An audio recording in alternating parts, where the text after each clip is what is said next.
We gaan een campus kerststalletje maken. En daarvoor gaan we het juiste hout uitzoeken. Maar dat is hier uit de dunning van dit vak. Ja. Dus ja, het is wat het is. Maar ik heb op een andere locatie van een andere dunning ook nog wel iets fijnere stammen liggen. Dus we kunnen al, ja, degenen die eigenlijk perfect kunnen dienen voor jullie stal, kunnen we hier al uitselecteren. Ja. En dan kan ik van op een andere locatie ook andere eiken en kastanjes nog... Allee, voor dat kerststalletje hebben we veel kleinhout nodig ook. Ja, korte stukken. Ja, korte stukken. Hè.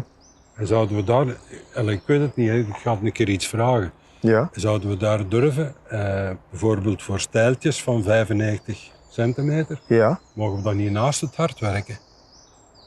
Voor ze door te klieven of zo? Klieven, ja. Ja, dat kan zeker. Dat gaat ook, hè. Ja. Dan kunnen we ze zeker gebruiken, want Ja. er zijn schoren nodig, klein stukjes, hè. En dunne stukjes. En ze zijn er nodig van 10/7 Ja. voor de schoortjes en van 10/10 voor kleine regeltjes en kleine stijltjes, wil ik zeggen. Aha. Dus, En misschien hier al de lange slanke balken of zo uithalen. Want dat zijn toch altijd de moeilijkste stukken om te vinden. Hè? ja. De grondplaten en alles wat dan mooi recht moet zijn. Dus bijvoorbeeld voor die twee lange grondplaten kunnen we al best twee lange slanke stammen selecteren die hard in het midden gekapt worden. Die dakbalken hier, behalve die voorste, daar moeten we een schone krommen hebben. Dat moet te vinden zijn, de kromme eik. Dat bestaat. De kromste die hier ligt is dat kleintje daar, maar die slaagt zo wel alle kanten op. Ja. Ik weet niet dat die gaat kunnen dienen.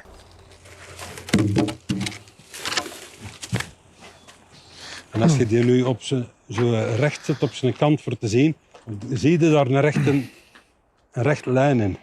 Ja, kijk hè. Als ik hier dat eraf zag, dan krijg ik er wel een rechte lijn in. Ja. Ligt hij eens plat? Wat een slecht stuk hout dat is. Dat is normaal, is dat brandhout. Hier kun je al heel goed zien. Als we daar een balkje van 10/10 moeten uithalen, dat is spinthout. Ziet, dat is maar een vierkant van 10/10. Dat zal maar juist zijn. Hè? Dakbalk. DB. Ik zal u een bosbik geven. Een bosbik? Ja.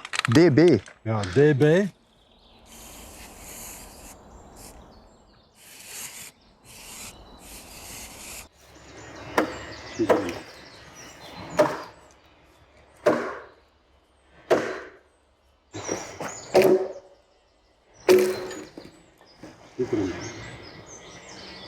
Zoals ze zeggen op de radioreclame, met het fijne bruine lijntje. Hè? Ja.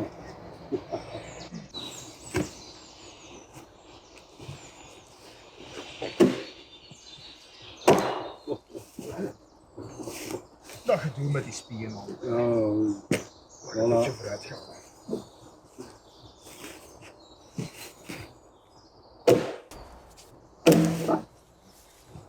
Ja, dat moet niet lang duren. Hè. En als je die... Ik heb zo'n 500 palen gemaakt. Ja. Als je dan een beetje vierkant gaat, dan zijn die stijlen daar.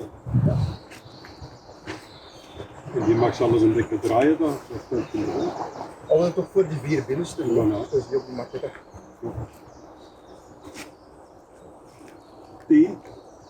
10 kernhout.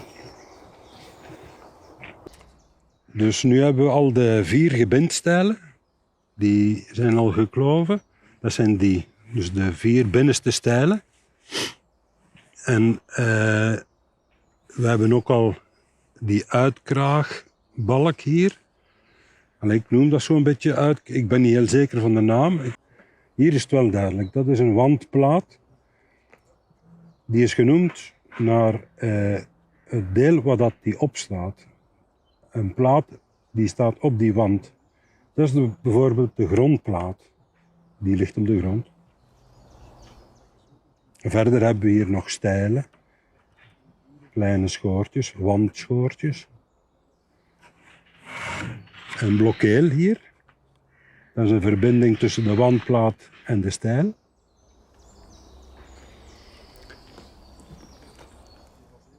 En dat noemen we de dakbalken hier. Die middenste krans. En dan komen we aan de noordbomen. Dat zijn de noordbomen en dan zijn het kepers. En al de rest zijn schoortjes om te zorgen dat het gebouw stevig is. En je kan daar bananenolifant op zetten. Maar dat is goed, dan kunnen we ze eens uitleggen op de platte. Ja. En dan doorzagen waar het best uitkomt. Hè. Nou ja, geschikte balken. 10 van 82. Dat kan hier nog. Als het er is. Voor vierkante kappen. Ja. 87? Ja. Een beetje werkant.